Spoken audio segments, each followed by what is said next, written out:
قیامت کی بڑی علامت دجال کا نکلنا ہے۔ احادیث مبارکہ میں دجال کا ذکر بڑی وضاحت سے آیا ہے، اور کمال کی بات یہ ہے کہ ہر نبی علیہ الصلوۃ والسلام نے دجال کے فتنے سے اپنی امت کو ڈرایا ہے۔ دجال ابھی آیا نہیں ہے اور کسی کو پتا نہیں ہے کہ اس وقت وہ کہاں ہے، لیکن روئے زمین پر ایک صحابی ایسے گزرے ہیں جنہوں نے دجال کو دیکھا بھی ہے، اس سے ملاقات بھی کی ہے اور اس سے بات چیت بھی کی ہے۔ ایک مرتبہ پیارے آقا علیہ الصلوۃ والسلام نے اچانک اپنے صحابہ کرام کو جمع فرمایا اور خطبہ دینے کے لیے ممبر پر تشریف فرما ہو گئے۔ تو نبی کریم علیہ الصلوۃ والسلام نے فرمایا کہ امین داری نے مجھے بتایا کہ وہ 30 افراد تھے اور ایک شپ میں، ایک کشتی میں سفر کر رہے تھے کہ طوفان آ گیا اور وہ بھٹک گئے۔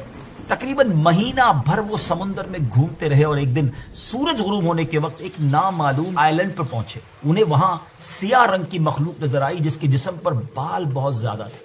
انہوں نے اس سے پوچھا کہ تم کون ہو؟ اس نے کہا میں جاسوس ہوں، تو کہا کہ ہمیں اپنے بارے میں کچھ بتاؤ۔ اس نے کہا کہ نہ میں تمہیں کچھ بتاؤں گا نہ تم سے کچھ سنوں گا، تم اس بت خانے میں جاؤ، وہاں ایک شخص تمہارا بڑی بے چینی سے ویٹ کر رہا ہے، وہی تمہیں کچھ سنائے گا بھی بتائے گا بھی۔ پھر وہ سب اندر چلے گئے۔ وہاں ایک شخص سختی کے ساتھ زنجیروں میں جکڑا ہوا تھا۔ اس نے پوچھا کہ تم لوگ کون ہو اور کہاں سے آئے ہو؟ جواب دیا کہ شام سے آئے ہیں۔ اس نے پوچھا کہ عرب کا کیا حال ہے؟ اور ایک شخص وہاں پیدا ہونا تھا، اس کا کیا حال ہے؟ یعنی نبی پاک علیہ الصلوۃ والسلام کے بارے میں پوچھا۔ صحابہ کرام نے کہا کہ وہ اچھے حال میں ہیں اور ابتدا میں ان کی مخالفت ہوئی، مگر اب تو تمام عرب پر وہ غالب ہو گئے ہیں۔ اس نے کہا اچھا زغر کے چشمے کا کیا حال ہے؟ انہوں نے جواب دیا کہ وہ بھی اچھی حالت میں ہے، لوگ اس سے پانی پیتے ہیں، اس سے کھیتی باڑی بھی کرتے ہیں۔ پھر اس نے پوچھا کہ عمان اور بیسان کی کھجوروں کا کیا حال ہے؟ انہوں نے کہا کہ اس میں ہر سال پھل آتے ہیں۔ یہ سن کر اس شخص نے 3 چیخیں ماری اور بولا کہ میں دجال ہوں۔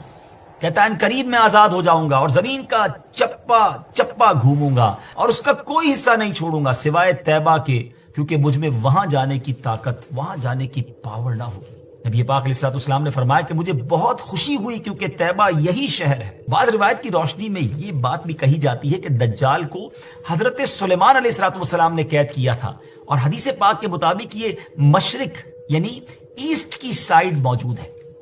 دجال کا فتنہ تاریخ انسانی کی ابتدا سے لے کر انتہا تک تمام فتنوں سے بڑا اور خطرناک فتنہ ہے۔ مختلف احادیث میں دجال کا جو حلیہ بتایا گیا ہے وہ یہ ہے کہ دجال ایک جوان مرد ہوگا، لمبا قد ہوگا، جسم بہت موٹا ہوگا، ایک آنکھ سے کانا ہوگا اور ایک کانی آنکھ ایسی ہوگی جیسے پھولا ہوا انگور، اور جبکہ اس کی ایک آنکھ خون آلود ہوگی۔ اس کا سینہ چوڑا ہوگا اور ذرا سا اندر کی طرف دھسا ہوا ہوگا۔ دجال کی پیشانی چوڑی ہوگی اور دونوں آنکھوں کے درمیان کاف فا را یعنی کافر لکھا ہوگا۔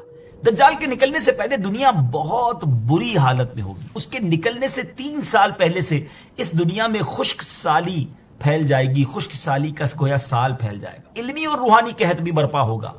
دین کے معاملے میں لوگوں میں کمزوری پیدا ہو چکی ہوگی، علماء اور دیندار لوگوں کی قلت ہوگی۔ تب دجال ایسٹ کی سائڈ سے اصبہان یا خراسان نامی شہر سے نکلے گا اور زمین پر 40 دن رہے گا، جن میں سے ایک دن 1 سال کے برابر ہوگا، اور ایک دن 1 ماہ کے برابر، اور اگلا دن 1 ہفتے کے برابر، جبکہ باقی دن سال کے عام دنوں کی طرح ہوں گے۔ اس مدت میں دجال اپنے گدھے پر سوار ہو کر ساری دنیا کا چکر لگائے گا۔ دجال کے ان فتنوں کی وجہ سے اہل ایمان سخت پریشان اور تنگی کے عالم میں بھاگ کر دخان نامی ایک پہاڑ میں پناہ لیے ہوئے ہوں گے، لیکن دجال ان کا پیچھا کر کے پہاڑ کا گھیرا کرے گا۔ تب اللہ پاک حضرت سیدنا عیسیٰ علیہ نبینا علیہ الصلوۃ والسلام کو نازل فرمائے گا۔ جب حضرت عیسیٰ علیہ الصلوۃ والسلام اس دنیا میں آ جائیں گے تو ان کو دیکھتے ہی دجال ایسے گھلے گا، میلٹ ہوگا، جیسے پانی میں نمک گھلتا ہے، میلٹ ہوتا ہے۔